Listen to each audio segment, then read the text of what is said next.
Hello, Assalamu alaikum everyone. How are you? I will welcome to my personal Facebook page and YouTube channel. Today I have right now Busadin and একটা গুরুত্বপূর্ণ একটা video নিয়ে চলে আসছে যারা যারা তালাবাতের idea তাদের জন্য ভিডিওটা। এই ভিডিওটা যদি আপনি মিস করেন তাহলে অবশ্যই আপনি বড় বিপদে পড়বেন, কারণ এই ভিডিওটা দেখার ফলে আপনি বুঝতে পারবেন আসলে তালাবাতের যাদেরকে আইডি বন্ধ করে দিতেছে তাদের জন্য খুবই গুরুত্বপূর্ণ একটা ভিডিও। সো যারা যারা তালাবাতে কাজ করতেছেন এখন বর্তমানে আইডি ওপেন আছে, যাদের আইডি বন্ধ হয়ে গেছে একদিন বা দুদিন হয়েছে, আপনাদের আইডি যদি ওপেন থাকে তাহলে অবশ্যই আপনারা আইডির আপনি কত টাকা ইনকাম করছেন ওইটার স্ক্রিনশট রেখে রাখবেন, আর কত টাকা আপনার ওয়ালেটে ছিল ওইটার স্ক্রিনশট রেখে রাখবেন, কত তারিখে আপনার রেট বন্ধ করছে, মানে সব কিছু আপনি স্ক্রিনশট রেখে রাখবেন। এগুলো ডকুমেন্ট রেখে রাখাটা খুবই ইম্পর্টেন্ট।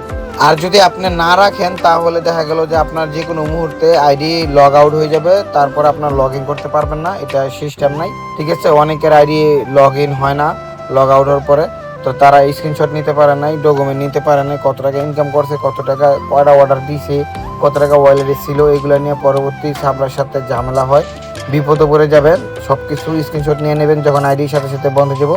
আর আসলে আপনার তালাবাতে বিষয় না লাগাইলে তো আপনার এইগুলা নিতে হবে। আর বিশেষ করে আপনাকে তালাবাতা থেকে যা টি শার্ট যাই কিছু দিছে না কেন এভরিথিং আপনার নিয়ে যেতে হবে। আপনি যদি এগুলা না নিয়ে যান তাহলে আপনার কাছ থেকে স্যালারি থেকে আপনাকে টাকা কাইটে নিতে পারে। সো টি শার্টের জন্য, হেলমেটের জন্য, আর বক্স যে প্রিন্ট করছে এই বক্সের জন্য আপনার 15 দিনে কাটতে পারে। যদি আপনি বক্স প্রিন্ট করে না দেখাইতে পারেন কোম্পানিকে, আপনাকে অবশ্যই বক্স প্রিন্ট করতে হবে। আপনি যদি বক্স না দেন তালাবাদকে, তো আমি আশা করি 5 টাকা দিয়ে আপনি যে কোনো একটা প্রিন্ট করে লাইলেই পারবেন। সো সমস্যা নাই, কিন্তু আপনাকে প্রিন্ট করতে হবে এটা ডেফিনেটলি।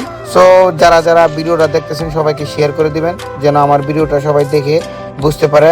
সো আমার কাছে অনেকে মেসেজ দিয়েছে, অনেকে কমেন্ট করছে, অনেকে আসলে ফোন দিছে যে ভাই আমি এরকম বিপদে পড়ে গেছি। সো এরকম ভুল কেউ করবেন না। So thank you so much for watching my video, and ভালো লাগলে শেয়ার দিয়ে সবাইকে দেখার সুযোগ করে দেবেন। আসসালামু আলাইকুম।